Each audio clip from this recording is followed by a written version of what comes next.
بسم الله الرحمن الرحيم سبح اسم ربك الأعلى الذي خلق فسوى والذي قدر فهدى والذي أخرج المرعى فجعله غثاء أحوى سنقرئك فلا تنسى إلا ما شاء الله إنه يعلم الجهر وما يخفى ونيسرك لليسرى فذكر إن نفعت الذكرى سيذكر من يخشى ويتجنبها الأشقى الذي يصلى النار الكبرى ثم لا يموت فيها ولا يحيا قد أفلح من تزكى وذكر اسم ربه فصلى بل تؤثرون الحياة الدنيا والآخرة خير وأبقى إن هذا لفي الصحف الأولى صحف إبراهيم وموسى. صدق الله العظيم. معنان آياتوتكنا أكن درسو سورة الأعلى جأمتي isiin suuraa makkaati aayaan isi'ii 19 lakkooysi isi'ii 87 isiin eega takwiirii buute bismillaahi irrahmaani irrahiim jalqabni dubbi'ii maqaa rabbii rahmata qabuuti sabbih isma rabbik rabbii kee waan isaan hin malle hundarraa qulqulleeysi inni guutu'uu ir'uudhaa miti yaadi rabbiin wahayyurraayuu dureysaa haajama'aa miti yaadi rabbiin arga'aa balla'aa miti yaadi rabbiin dandaya'aa dadhaba'aa miti jiraadhaa duuti isaan hin maltuu yaadii qulqulleessi al'aclaa rabbiin waan isaan hin malle hundarraa ol ta'e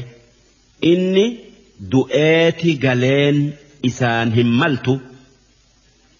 xilaata isaatu isa ajjeesee isa rarraasen isaan hin maltu ammallee inni jaarti'ii fi ilmo otti haajamaan isaan hin maltu maaliif wanni kun hundinuu ir'ummaa beeysisa kan ir'ummaa san ifirraa deemsisu'uu itti haajaman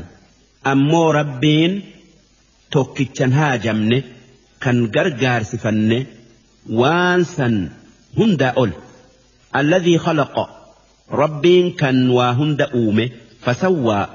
guutee bareechee waan uume san walitti qajeelchee wal gaxxamsiisee tan humniti takka taanirra dabartee wal hin fokkifne fakkeessa'aaf harki tokko kaanirra hin dheeratu jechuu walladhii qaddara rabbiin kee kan waan uume hunda hanga godhee fi mure waan inni ta'ee fi bakka inni jiraatu fi waan inni dalaguu fi rizqiin isaa hangana je'ee quunqumee fahadaa duuba waan uume hunda waan uumefitti qajeelche kan waan gaarii dalaguu isaaf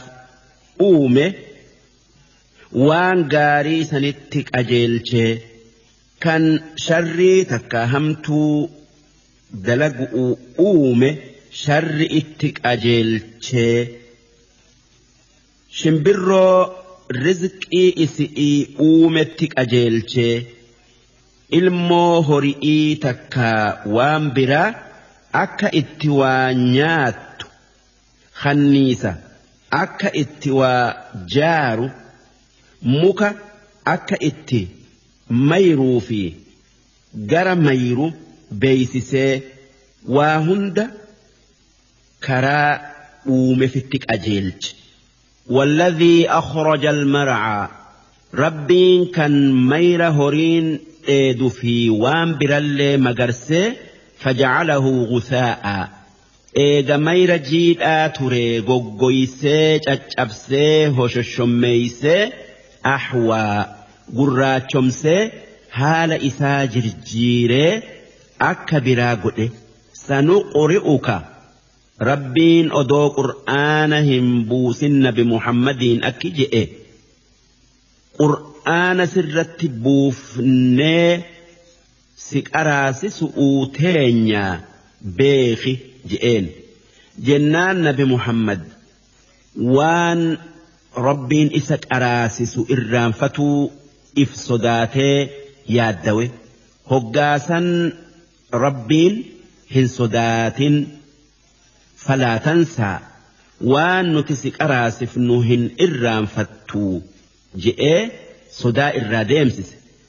إلا ما شاء الله يو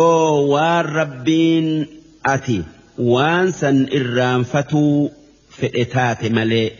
وان براواتك هن إرام فتو هن صدات سن أكا بك آية ربين درام بوسي jiru waytiin aayata sanii dhumnaan rabbiin aayata biraa buusee aayata duraa san isa irraanfachiisu uuti waan san malee nabi Muhammad nageenyi isaan irratti haa jiraatu waan dhagaye kan irraanfatu hin qabu ammoo sun waan rabbiin isa irraanfachiisuu fedhe innahu ya'lamu al-jahra wamaa yakhfaa ربين وان نمني دري باسي جئو تكا دلقو نبيخة أكسما وان نمني أويسي جئو يوكا دلقو نبيخة وان إسراء أخت هنجرت وهند إسات أومي أكمين إراء أخت ونيسرك لليسرى يا إرجماخي يا محمد خرا خير إيتي سك أجيلتنا شريعة لافتو دلقان إسئي نمتن ألفان سيكننا سن إسلاما شريعان إسلاما شريعة لافتو وان نمن هند اتدلقو دنديو ملي وان نمن بأتو هندن دينيتي نمن أججني نمن قدن تنافجتش نمني dhaabbatee salaatuu dadhabe dullummaa fa'aaf dhukkubaaf taa'eti salaataa kan waytii ramadaanaa imaltuu jirus gaafa gale soomana yoo kan achitti hin soomanin taate namni dhukkubsatu takkaa isiin ulfaa yookaa hoosiftu yoo soomanni akkaan nu miidhaa sodaatan furaniiti gaafa dandayan soomanan akkasuma namni safara takkaa imalaa yoo isaa amnatti jiru waytiin zuhri'ii itti geesse itti dhiiseti asri'ii wajji salaata yoo zuhrii harabaafatu utti kan jiraatu taate asrii gad fudhateeti zuhri'ii wajji salaata maghribaa fi ishaa'inis akkasi salaata raka'aa afurii lama lama godhee namni bishaan dhabe biyyeen salaata namni waa duraa najifame akka ummata duritti bakka san wayaa tayuu waan biraa tayuu muree hin darbuu bishaanin dhiqee xahaarfata kun hundinuu wanni nu garsiisu akka shari'aan islaamaa laaftuu naman ibne taate tan rabbiin nabii laaffise fadhakkir karaa gaarii irratti nama gorsi in nafacati dhikraa yoo kan gorsi faayidaa yookaa bu'aa fidu taate yoo namni ati gorsitu kan gorfamu ta'e ammoo yoo gorsi kan hin fayyanne ta'e namni ati gorsitu aara wasanaa baye qabaatee takka nama beeka'aa didu ta'ee waytii gorsi fayyadu takka nama gorsi fayyadu laalii gorsi sayadhakkaru waan sirraa dhagayuun ni gorfama ni yaadata man yakhshaa namni qalbiin isaa rabbi sodaattu kan jannata rabbii khajeelee azaaba isaa sodaatu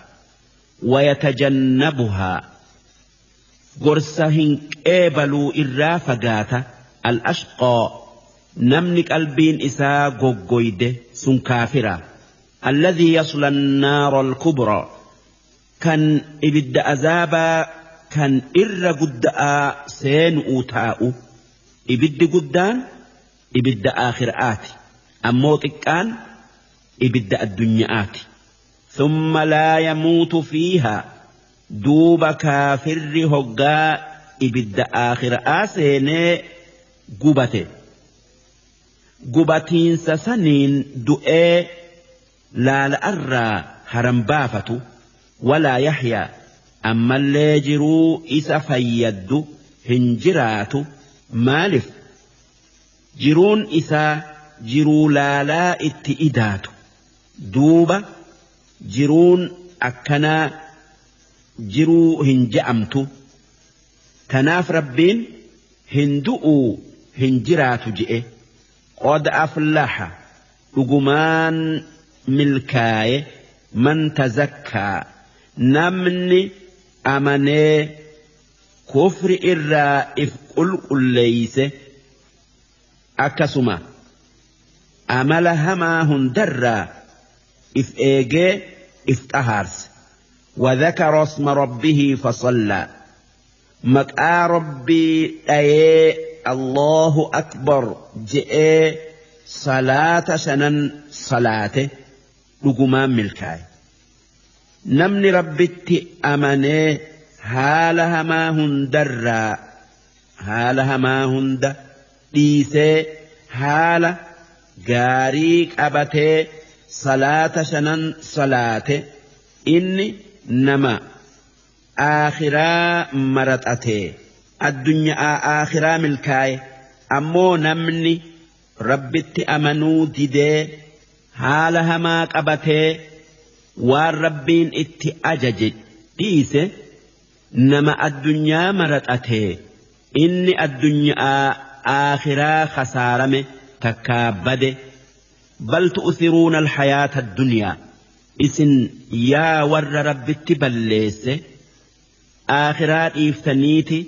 الدنيا مرتأتن والآخرة خير وأبقى آخران إسئيف دلقوا إفتن الدنيا إسن مرتأتن تنر كراهن دان شالتي أما اللي آخران وانهفاتي أنانين آخر أتي أرجتن وان زلالم إيتي نمراهن ديمتو أموك أنانين الدنيا وان هفاتي متي وان أبمو تكا ديمو فيان دردرمان إلكين إجي قري رفينسي قراتي bareedu minni waan biraa dhiisii jiruun tee hundinuu waan sii hafuu miti atuu gartee aakhiraan waan hafaatii tan rabbiin si uumee addunyaa aakhiraa sii uume sii odeesse akkamiin waan hafaa dhiiftee waan dhumaan maraxatta yookaa filatta inna haadhaa namni rabbitti amane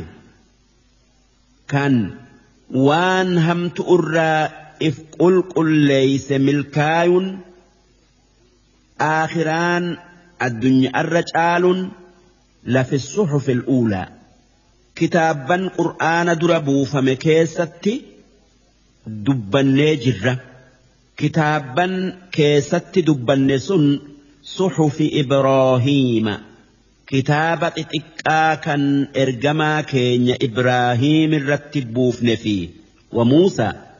kitaaba ergamaa keenya Muusaa irratti buufne kitaaba Tawraat je'amu dura Nabi Muhammad nageenyi isaanirratti haa jiraatu akki je'e namni addunyaa jaalate aakhiraa isaa miidhe namni aakhiraa maraxate addunyaa isaa miidhe haa tayuu wannin isinii dhaamu waan hafu waan dhumurra caalchisaa je'an addunyaa maraxatuun ma'naan isaa